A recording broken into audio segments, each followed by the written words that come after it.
Hello, my amazing Bible prophecy minutes na taram noksari ngasi lokhajaraba topic asidi aigi subscriber yam simnam na Prabhu Jesu Kristani shuba Lakkadabagi kari khudam watlibra hairibudugi maramda ngangbiro haire ngasidi hairibu hiram asigi maramda yengmanase Prabhu Jesu Kristana Lakkadaba gi aikoi aroiba sign khudam ama aikoina watli hairibu khudam adugi maramda sastra kari takpibra haibudugi maramda aikoi yengmanase ahanbada aikoi prathana tause sagada laibe ipai soi am thagasare Prabhu Jesu Kristna Matthew 24 Luke 21 Mark 13 da hairamba Prabhu Jesu na ani shuba laktung da tholagadaba kari khudam haibdo ayambana thungkhre thungdaba ma wali hairiba sigi maramda ipai so pap chalamna na sastra dagi khara naina gatawri basida na hana bo pibyu tare be chinaw khuding da suna ke asamba se khudam se khanglaga induna satpungambo henbiu na kini tholeba ta yawun pandu pi haibdo henbiu hobudeng loi fawna hana singbiu Prabhu Jesu yimingda kurum jari. Amen. Now sayamba Matthew 24, Luke 21, Mark 13 da Prabhu Jesu Kristna ani shuba laktringai ki mamangda kari malemda thokani haibdugi maramda hairamba yamba thunge maduda natana koina danen amasung revelation da Prabhu Jesu Kristna lakni mamangda kari thokni haibigi maramda meyam haibirame hairiba meyam madusu ayamna thungkhre hojek thungdaba haibase karino haibda ikoi yengmanase Bible dagi Jesu Kristna Lakkadabagi aroiba khudam se kari oigadage haibdagi maramda ikoi yengmanase nakoina science ingi maramda hena khangning balairagadi aigi channel da video myam thagat khrabni aroiba matangambadi lainaba hairiba sing adu aigi channel da changbiyo aduga yengbiyo koina Matthew 24 14 da hai ningtholeba ki afabo paw se jati punamakta sakhi oinaba tangpan abumpanda sandokani aduga aroiba matam adu lakani hamni aroiba sigi texasna habigi matungnadi ningtholebaki habdi Jesu Kristagi ipai shogi ningtholebaki afabo paw Prabhuna aikhoi mi bubu paptagi kanbiningai gidama aikoida arang khubam piningai gidama mahangna lakphi kiba asigi afabo paw se prithibida lairaba jat khudimutha sakhi oiningai gidama sandokani hamni maramdi mina norokta chatpa natraga sargada chatpa habse masana khanjaba choice apahamba dugi matuina satpani habdo oiningai gidamak masi sakhi oiningai gidamak isorgi apawa paw gospel ase prithvi mafam khuding da sandokadabni hoi ayamba mafam singda di gospel sandore adubu masi mapung phana prithvi sanba thungnadi sandokpo oidre aduga hairiba gospel gi wapaw se amuk aroiba matamda ikoina sandokadaba amakhawale sargadut ahumgi wapaw aina hairiba ado koina revelation phongdopiba tarambarigi taruk tegina tarani thoi phawda masi wapaw se phange masi aikoina samlamna ying nasi aina hairiba wapaw sing asigi maramda su aina video kya thagat sakramni maduda na khoi sanga ga yengbiu hena akupa maron khangningai gidama masigi taruka tareka da hai aduga aina atopa sargadut ama atyagi marakta paiba urami mangonda lomba naidaba wapaw pithibigi mapam pithibida lairiba misingda jati kudingda lon kudingda aduga mi kudingda sandokadaba lomba naidaba wapaw do lairami hai ahamba sagaduni masida hai tare subada auba khonjen amaga loinana hairei isol bukyu aduga mangonda matik mangan piu maramdi mahaki wayan begi pungpham ado lakle sarga prithvi samudra amasung isingi putsingbu sambiriba ishor adubu khuramu haibni masi isnausa aikoina masige lomba naidaba paw haibadi masige anbo paw je kaino aikoi taibung myoiba aduga prithvi malem jaga sangsar sida leiriba khuding mapu achachatta lengli paliba thawai pandaba punamapu sambiriba ahingba ishor aikoigi sambiba mapu asibu khurumu haibigi wapaw se maki wainba lakle adu mapu khurumu haiba wapaw se masi ahanba wapaw ne masigi wapaw je akhoi pithibe mapang kuding mutai khoina sandokpa darkar leisemba mapu bu khurumu haibajigi athak karino haibajiju aikhoina makhata nam khara horen enersi ani subada mu yengse ani subada verse 9 da aduga atopa sagadut amana mahaki matung induna haire mahaki nupi lanabagi mai hona sawbagi yu adu jati punamapu mahana पिथक मरमना तुरे अचौब सहर बाबिलोन तुरे है अनिसुबो पौसना अचौब सहर बाबिलोन अदु तुरे है अदुना बाबिलोन से करिनो थाइने की बाबिलोन नते थाइने की बाबिलोन दी तुमना मांगन खरे अखोइना मागी हुजिक लाइफम दी अखोइना इराक अखोइना सदाम हुसैन सुम मसी सेमगन होरमनी हाइरे मफम दुरले अदुबु मसीदा तुरिबा बाबिलोन असिदी थवाई गो एबा बाबिलोन मसी कनानो हाइबसि नखोइना खंगे हाइदी फोंगदोकपिबा 13 की 1 to 5 ता नखोइना हाइदिबा नुपी असिगी मसिबु बाबिलोन असिबु ओक्तबी नुपी अमगुमना सांगदमने verse 5 ता असुमना हाय एखोइ verse 5 से अमतंग पामिनसे महाकी मराय बक्तम मिंग अमा इरमी अथुप्पा अचौबा बाबिलोन ओक्तबिसिंग अमसुंग मालेमगी तुक्कसबसिंगी ममा हाय अदुना बाइबल ना ताकपीबगी मतुंग नदी नुपी अमना चर्च पुखंगने मसी ओक्तबी नुपीनी करम ओक्तबी नुपी अदुगा अमु ओक्तबी पृथ्वी ता लेबा ओक्तबी apostasy church पुन्ना मकी ममा ओइबा चर्च अदुनी मसी की मरम दै कोइना Revelation 13:17 Daniel chapter 7 की little hole अदुगी मरम दा पाजना नैनबा तारगदी मसी अखोइ खंगनी मसी की मरम दा सोइना sermon क्या थागर क्रमनी अकुप मरोंग की दम हाइरबा sermon सिंग अछुदा यंगबिउ मसीदा पलेबा बाबिलोन नसी थवाई गोइबा बाबिलोन नसीदी अखोइगी मदर चर्च अखोइना होजि प्रोटेस्टेंट चर्च खुदिमन थोलैबा अदुगुम्बा चर्च रोमन कैथोलिक चर्च की सिस्टम अरानबा ताकपीबा मखोइगी अरानबा सिस्टम ताकपीदिबसिंग अदुबनी मखोइ मसीदा लैरिबा मिसिंग अदुगा माइगी मेंबरसिंग अदुगी मायोक्ता ngamba nati मखोइगी अरानबा ताकपीबा अदुगी मायोक्तनी मखोइना अरानबा डॉक्ट्रिन क्यामरम ताकना पृथ्वीदा लैरिबा चर्च अयामबजे ngaहनगरे होजि अयामबा प्रोटेस्टेंट चर्चना ताकपीरिबसे रोमन कैथोलिक चर्चना ताकपीबदो मदुगा अयामबा मानना होजिचु मखोइना ताकपीरिबने अदुगा एंटीक्राइस्ट पावर से रोमन कैथोलिक चर्च नाइना प्रोटेस्टेंट लुसिंग खुदिंगमंगना सॉरी रिफॉर्मर खुदिंगमना अहानबा रिफॉर्मर लुसिंग बसिंग मखोइनासु रोमन कैथोलिक चर्च ने हारंबनी अदु रोमन कैथोलिक चर्च ना मसी मोइदा नते हाइना प्रोफेसी मखोइना ताकपीबा अरानबा पुथोकपदो होजिक्ति लोइना खोइना प्रोटेस्टेंट डिनोमिनेशन लोइना इनख्रे Roman Catholic church antichrist power नतरे मदुगी महत्ता Jerusalem J अमोहना लाइसंग J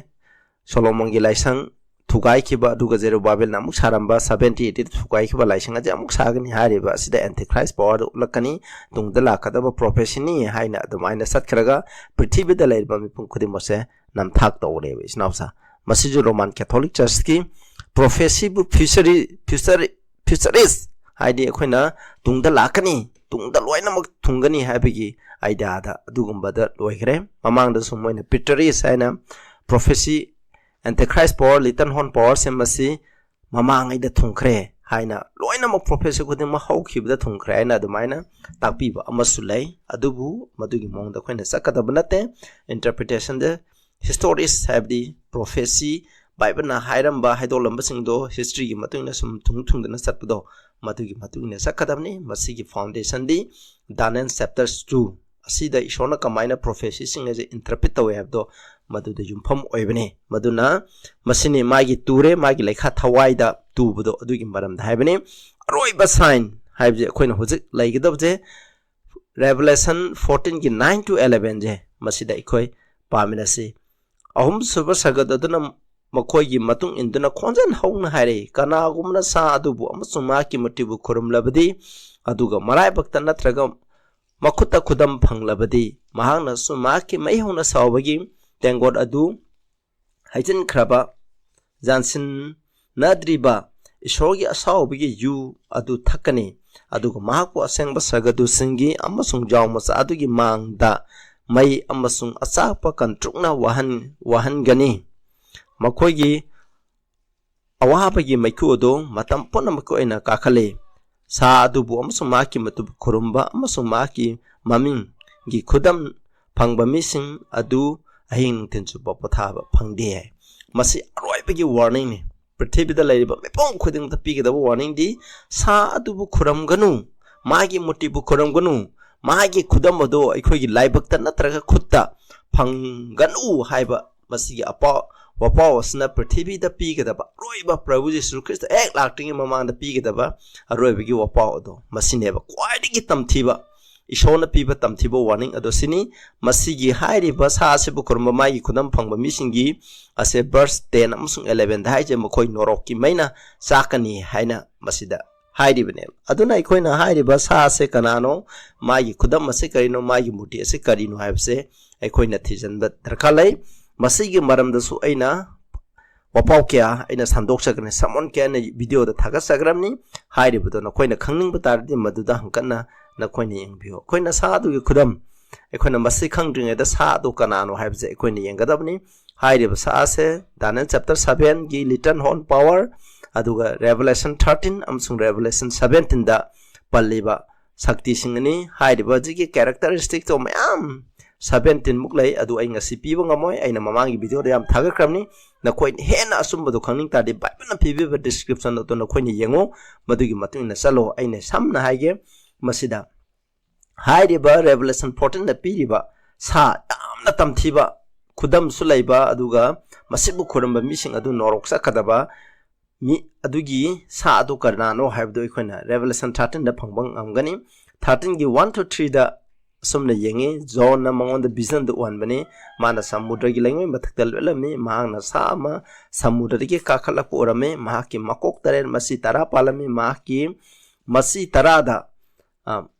tarada luhub tara yarome amasung mahaki makok singda ishobu thina ngangba mingsing lairami hai verse 2 da aina ukhiba sa adu magi masa ado kabokai malami maki makhong dona nong sawomgi makhong malami adugi magi machin dona nongsagi machin malami singlai aduna mongonda sakti magi pambal amso angamba hak ado piki haina verse 2 da hai ahumsubuda aina mahaki makok sing adugi ama siba yana thina soki maki asokpodo phaki aduga malemda leiriba khudimana sa adu ngakani hamni hairiba saji asokpodo phangki aduga hairiba asokpodo phaba matamda prithvi da leiriba malemda leiriba khudimana hairiba sa asida ngakani hamni masida uriba sa ase kanano haiba matamda bible gi matuna danen khoina 7 da yengba taradi 7 gi 17 aduga khoina 24 gumba yengba taradi sa hairaga de bible prophecy da ning thaulaiba amabu khangnai yaba masiko aduna C haibazina keno revelation 17 gi 15 da C hairagana mi yamna taba mafum bukhangneba madugumba sa amaneba hairiba sa se kabukai masaduna kabukai oi magi makhongda saom aduga magi masindana noksaine composite bis amaneba hairiba sa se da khonda Daniel chapter 7 da uriba kabukai edi krishni aduga bear hairagana saom haibazina aikona medo parsani aduga magi nongsa haibazina babylon hairiba Babylon medo pasa amsung Greece lamsat laiba adugumba ningthau laiba amani hairiba ningthau laiba ase karino haiba matanda masi koina religious ki oiba sakti amasuneba masi yengje ko 4-5 da hai sa adu da matik pi khiba singlai adubu makoina kuramki aduga makoina sa adu da kurumduna haire sa aduga kanaga managa take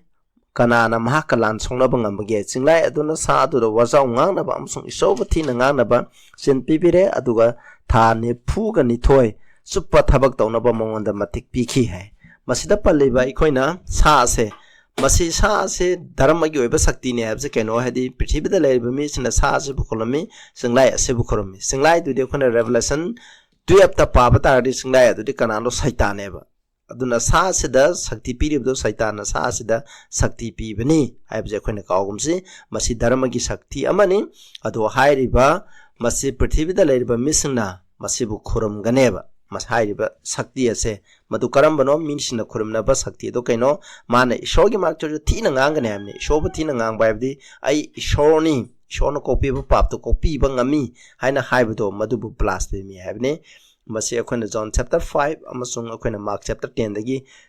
akhona khangba ngamgani masi maramda yamna haijararoi aduna haiba sa se ko kanano haibje akhona adum ayamna khange verse item 13 gi item tayang pan ishona tayung pan semdring ida hat khaba yaw macha adu gi hingbagi laita maming isin kedaba malemda leiba punama aduna sa adu khoram gani ha yamna kan mo warning mapiri ahing bagi larikta ning isandaba haibdi norok ta sakadaba prithibida lairiba aroiba matamgi Jesu Christ nani suba laktinge mamangda prithibida laiba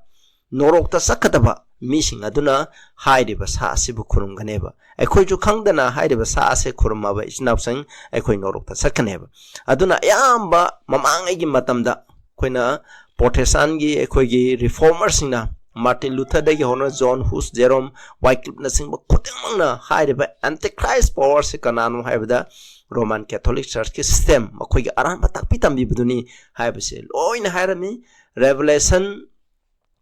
13, 17 amsung Daniel 7 the piriba Antichrist return horn power Antichrist power gi sakti khudang mamagi makon khudang Bible na piriba se Canada thungi Roman Catholic Church ki system da thungi aduni snaw sam masida haire je aikhoi kanao misna Roman Catholic Church pu khurumba hai base karino makhoina piba ya thangsing enba adubuneba adu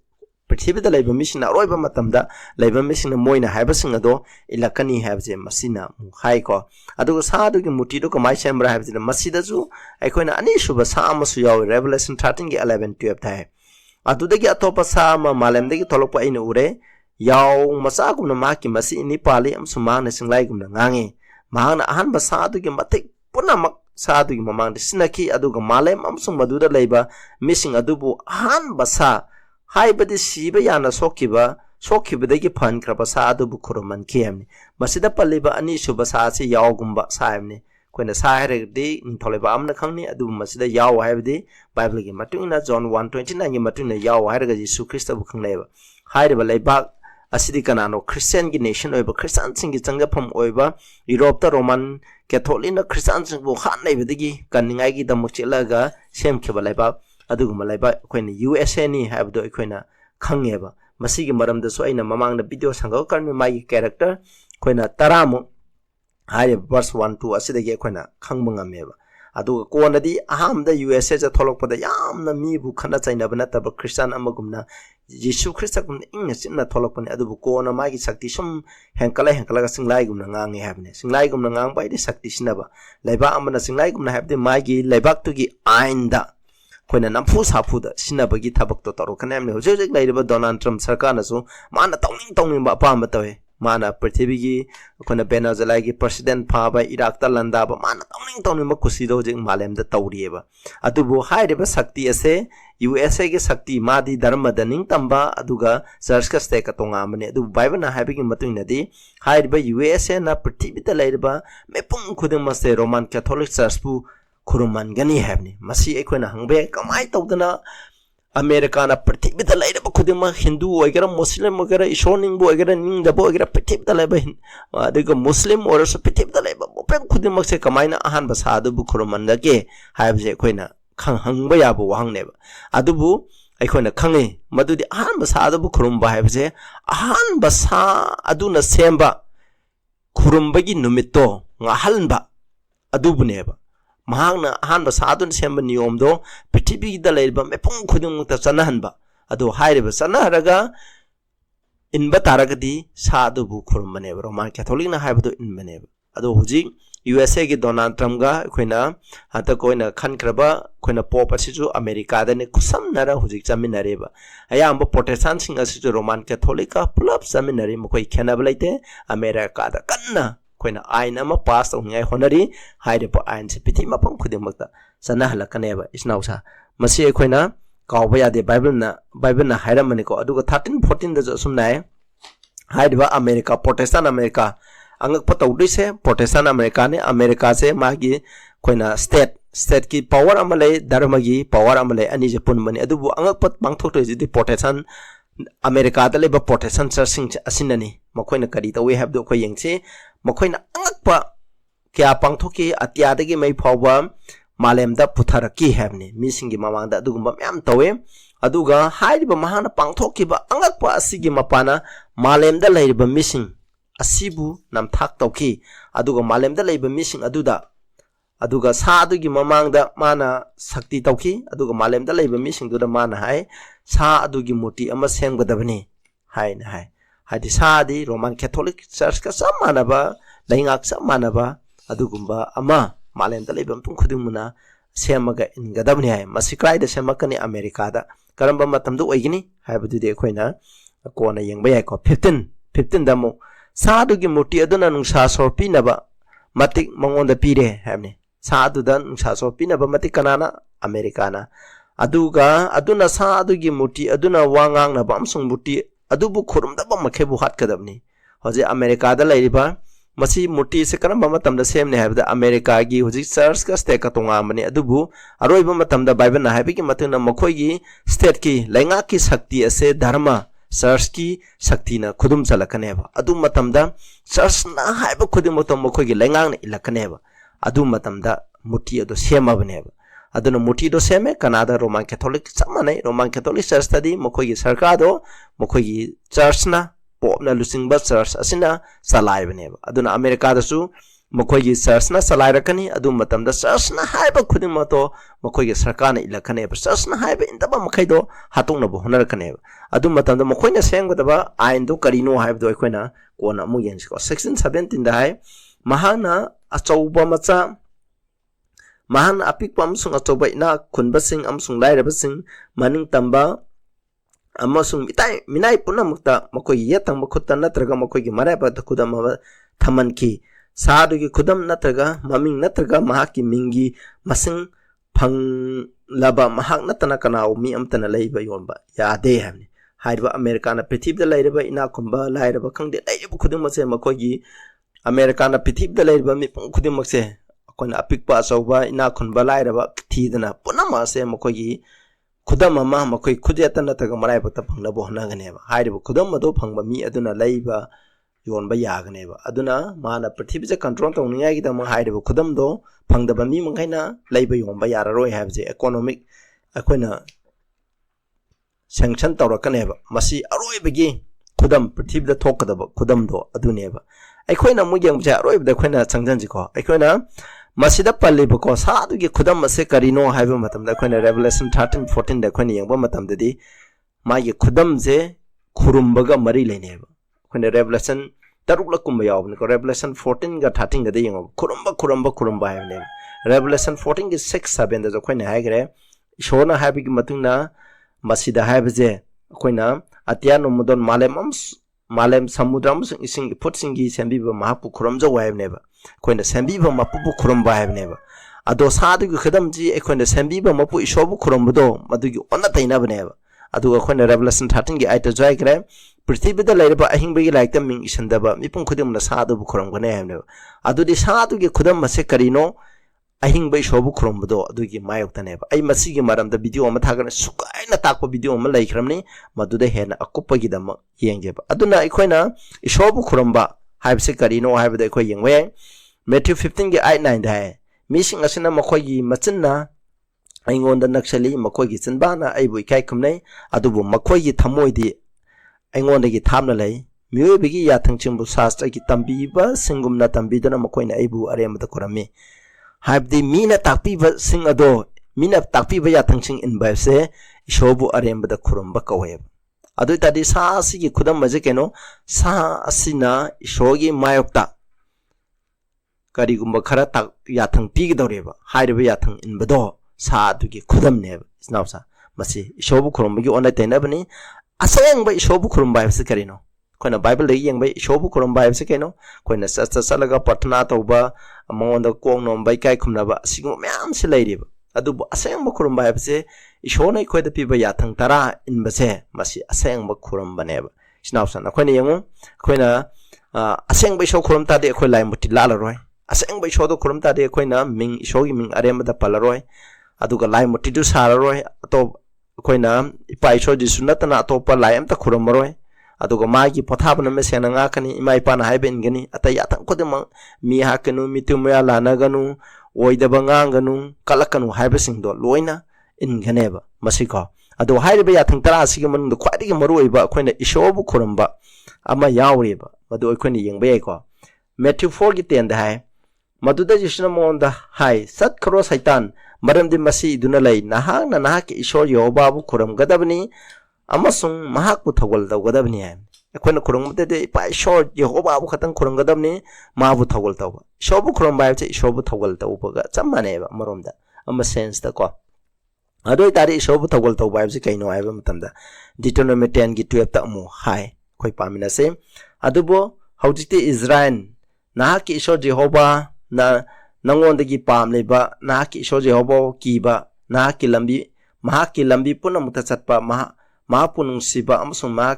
na ki iso Jehovah bu na ki thamoi apum bam sun na ki thawai apum ba yauna thawal taw ba ham shone khoi pam de iso bu nung siba iso bu ki ba iso gi thawal taw ba iso bu seba taw ba iso bu mana pi ba ya thang khudi mak se in ba je masi shone khoi de pam ne masi na asang ba worship hai se koina isnau sa koina asang ba iso bu khurum ba se karino hai ba matan koina sembi ba ngasai Revelation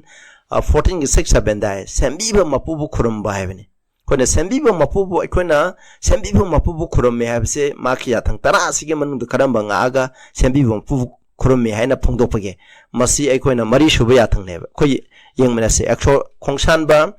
punthra ma thoi gi tra tuk tra te da maram madur Israel masasna potha ba no met pangthong na ba ngakadabne makoina makoigi miron puna maktam matam puna makki warem na bo oina potha ba no men ngakadabni masi ai amusung Israel masasing marakta matam puna mata khudam oigini maram de Jehovah na no mitaruni gi manung da atya no mudan musung malem semki aduga tarini suban no mita mahang na thabak lepki amusung potha ki aduna sabat ngak paibse koi gi laisem bagi khudam ne saban ngak paibse handok pi bagi ju khudam ne ba sanba ngak paibse khoi bu sengdok pi bagi ju khudam ne ba sinau sa khoina aseng be shobu khoro me habse kaino khoina search ka ba ne ado ayamba Christian denomination no majin ta kai ko hoi search ka ba ju worship ki saru amane adu bu hoi ata ata no missing da khoina sho khoro me ya ba ya de ba nate ata ita no mita jo khoi loi khoro me adu bu ta seng na maha ki potha ba no me ne haina ishona pibi khraba bo pibi khraba tare no mise masi khurum dabida nomaijin numita magi sabani na khalaga sapaje masi yade hoi nomaijin numita search ka ba papne habinati adubo aroiba matam dadi ekhoina masi nomaijin numita isho khurum bagi numit sengruse Roman Catholic na hongdoki bane ishogi tare ne suba numit adu dagi nomaijin numita oina hongdoki bane makoina ju haibne asigumba nomaijin numit khurum baje koina Bible da su yaude Bible da text amta ju phangde masi mina semba yathang neba mina semba yathang je ishona semba yathang digi hena uji prithibida leba denomination khudimana ayamba denomination sina ikai khumna reba sinausa aduna aroi begi matamda ekhoina Bible na habigi matungna da ishobu khuramba aseng ba sembi bom pu khuram tardi ekhoina saba singala kaneba saba koloina na yathang khudim singala kaneba aina haijare bse yathang tara singa ga rang khubum phangani haibnate ekhoina takpi de ekhoi bo rang khubum pibadi thaja ping mapana thaujana ekhoi kanbi bane adubu Jesu Christ na kanbi khraba mepung khudimang na yathang singa la kaneba Jesu Christ na kanbi khre haiba mi yathang ak taba mi amata lairamoi khoi Christian singje ko loini yathang angani ai Jesu na ibu kanbi bagi Jesu bu thaja bagi ni aina hana Jesu Christ khangding da lai muti lamba masin thibanga ngambo oidaba toramba isogi min are matamba ma Jesu Christ gi mingbu ekhoina karem kathaina duna sinaba ima ipana haiba indaba yu thakpa ngawba lawriba kalakpa mi hoba yang thiba myam leiramiba myam Jesu Christ khangding da torambane adubu Jesu Christ ja egi kanbi mapuni haina loksan khiba numit adu dagi prabhuna ingonda thaujan piraga magi thaujan adugi mapana hairiba fattaba myam isogi athang thugairam ba pa makai se koina thadokpa ngame ekhoi nauna pohole nauna pohon badugi mapana ekhoi yathang aeba aduna di snausa koina Prabhu da thaja phing pana thaujana kan bikharba khudima se nauna polaga isogi yathang singa se ngan gene masigi thabak che isogi thabang ne ekhoi bukan bi bai thabak chu isogi thabang ne yathang an buju isogi thabang ne ba snausa aduna hairi ba si yathang singa se gi manung da ekhoi na sembi ba mapu bu khrum ba je saba se na ngak pa sina ekhoi na malen tang pa si lai ba sembi ba numit tha thawam sa kodang ma bu sembi bi shodo khrum ba ne hab je ekhoi na masina tae ba aduna hairi ba yathang in ba se masini aroi bagi isu prithibida lakada bisudi nakoi shona piba sabanu misenga ke habra tare ni suba sabanu minga ke habra mina semba Roman Catholic na semba no mit sande no misenga ke habje masine ba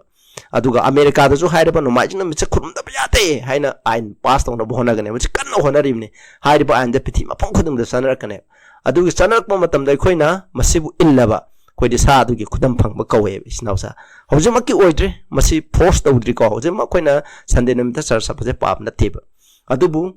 ain amoina semaga masi no majin no mitse ngak ta ba yate haina pass tarok ba adu matamda ꯑꯩꯈꯣꯏꯅ ꯃꯁꯤ ꯏꯟꯕ ꯇꯥꯔꯒꯗꯤ ꯁꯥꯗꯨꯒꯤ ꯈꯨꯗꯝ ꯐꯪꯕ ꯀꯧꯋꯦꯕ ꯃꯁꯤꯅꯤ ꯑꯔꯣꯏꯕꯒꯤ ꯈꯨꯗꯝ ꯄ꯭ꯔꯤꯊꯤꯕꯤꯅ ꯄ꯭ꯔꯚꯨ ꯖꯤꯁꯨꯅ ꯑꯅꯤꯁꯨꯕ ꯂꯥꯛꯇ꯭ꯔꯤꯉꯩꯗ ꯂꯥꯛꯀꯗꯕ ꯈꯨꯗꯝꯁꯦ ꯃꯁꯤꯅꯤ ꯃꯁꯤ ꯄ꯭ꯔꯤꯊꯤꯕꯤ ꯃꯐꯝ ꯈꯨꯗꯤꯡꯗ ꯍꯤꯟꯗꯨ ꯍꯥꯏꯕ ꯂꯩꯇꯦ ꯖꯥꯠ ꯍꯥꯏꯕ ꯂꯩꯇꯦ ꯃꯤꯄꯨꯝ ꯈꯨꯗꯤꯡꯗ ꯆꯠꯅꯍꯟꯒꯅꯤ ꯑꯌꯥꯝꯕ ꯃꯤꯁꯤꯡꯗ ꯑꯩꯈꯣꯏꯅ ꯈꯨꯔꯨꯝꯅꯤꯡꯕ ꯔꯣꯃꯥꯟ ꯀꯦꯊꯣꯂꯤꯛꯀꯤ ꯁꯤꯁꯇꯦꯝꯗ ꯆꯞ ꯃꯥꯟꯅꯩ ꯈꯨꯔꯨꯝꯅꯤꯡꯕ ꯈꯨꯔꯨꯝꯕ ꯀꯌꯥ ꯌꯥꯏ ꯑꯗꯨꯕꯨ ꯃꯈꯣꯏꯅ ꯄꯤꯕ ꯁꯟꯗꯦ ꯅꯣꯡꯃꯥꯏꯖꯤꯡ ꯅꯨꯃꯤꯠꯀꯤ ꯏꯁꯣꯔ ꯈꯨꯔꯨꯝꯕꯒꯤ ꯅꯨꯃꯤꯠꯁꯦ ꯉꯥꯛꯂꯕꯗꯤ ꯃꯈꯣꯏꯕꯨ ꯈꯨꯔꯨꯝꯕꯅꯤ ꯃꯈꯣꯏꯕꯨ ꯈꯨꯔꯨꯝꯕ ꯍꯥꯏꯕꯁꯦ ꯁꯩꯇꯥꯟꯕꯨ ꯈꯨꯔꯨꯝꯕꯅꯤ ꯁꯩꯇꯥꯟꯕꯨ ꯈꯨꯔꯨꯝꯂꯒꯗꯤ ꯑꯩꯈꯣꯏ ꯅꯣꯔꯣꯛ ꯆꯠꯀꯅꯤ ꯍꯥꯏꯕꯁꯦ ꯃꯁꯤꯅꯤ ꯉꯁꯤꯒꯤꯗꯤ ꯃꯇꯥꯡ ꯑꯁꯤꯗ ꯂꯣꯏꯁꯤꯔꯒꯦ ꯇꯥꯕꯤꯔꯤꯕ ꯃꯌꯥꯝꯗ ꯏꯁꯣꯔꯅ ꯕꯣꯔ ꯄꯤꯕ ꯑꯣꯏꯌꯨ ꯑꯩꯅ ꯍꯥꯏꯔꯤꯕ ꯁꯔꯃꯣꯟ ꯑꯁꯤꯒꯤ ꯑꯀꯨꯞꯄ ꯃꯔꯣꯟ ꯑꯩꯈꯣꯏꯅ ꯍꯦꯟꯅ detail Bible two Bible explanation ꯈꯪꯒꯦ ꯍꯥꯏꯔꯒꯗꯤ ꯑꯩꯒꯤ ꯌꯨꯇ꯭ꯌꯨꯕꯇ ꯁꯔꯃꯣꯟ ꯃꯌꯥꯝ ꯊꯥꯒꯠꯈ꯭ꯔꯕꯅꯤ ꯃꯗꯨꯗ ꯅꯈꯣꯏ ꯆꯪꯉꯒ ꯌꯦꯡꯕꯤꯌꯨ ꯑꯅꯧꯕ ꯃꯤ ꯑꯣꯏꯔꯒꯗꯤ ꯑꯩꯒꯤ ꯆꯦꯅꯦꯜ ꯑꯁꯤꯕꯨ ꯁꯕꯁꯀ꯭ꯔꯥꯏꯕ ꯇꯧꯕꯤꯌꯨ ꯕꯥꯏꯕꯜꯒ ꯃꯔꯤꯅꯕ ꯕꯥꯏꯕꯜꯅ ꯇꯥꯛꯄꯤꯕ ꯑꯆꯨꯝꯕꯒ ꯃꯔꯤ ꯂꯩꯅꯕ ꯀꯣꯏꯁꯟ ꯂꯩꯔꯒꯁꯨ ꯍꯪꯕꯤꯔꯛꯑꯣ ꯄ꯭ꯔꯊꯅꯥ ꯇꯧꯁꯦ ꯁꯔꯒꯗ ꯂꯩꯕ ꯏꯄꯥ ꯌꯥꯝ ꯊꯥꯒꯠꯆꯔꯦ ꯄ꯭ꯔꯚꯨ ꯖꯤꯁꯨ ꯈ꯭ꯔꯤꯁꯇꯅ ꯑꯅꯤꯁꯨꯕ ꯂꯥꯛꯇ꯭ꯔꯤꯉꯩ ꯃꯃꯥꯡꯗ ꯄ꯭ꯔꯤꯊꯤꯕꯤꯗ ꯊꯣꯛꯂꯛꯂꯕ ꯈꯨꯗꯝꯗꯤ ꯅꯍꯥꯛꯀꯤ ꯋꯥꯐꯝ ꯃꯐꯝ ꯈꯨꯗꯤꯡꯗ ꯁꯟꯗꯣꯛꯄ ꯂꯣꯏꯅꯅ ꯁꯥꯕꯥꯠꯀ ꯁꯟꯗꯦꯒꯅ ꯑꯔꯣꯏꯕꯒꯤ ꯏꯁꯨ ꯑꯣꯏꯒꯅꯤ ꯍꯥꯏꯕꯁꯤ ꯈꯪꯍꯟꯕꯤꯕ ꯑꯁꯤꯒꯤꯗꯃꯛ ꯊꯥꯒꯠꯆꯔꯤ ꯇꯥꯈ꯭ꯔꯕ ꯃꯤꯄꯨꯝ ꯈꯨꯗꯤꯡꯃꯛꯁꯨ ꯅꯍꯥꯛꯅ ꯕꯣꯔ ꯄꯤꯕꯤꯌꯨ ꯄ꯭ꯔꯚꯨ ꯖꯤꯁꯨꯒꯤ ꯃꯤꯡꯗ ꯈꯨꯔꯨꯝꯖꯔꯤ ꯑꯃꯦꯟ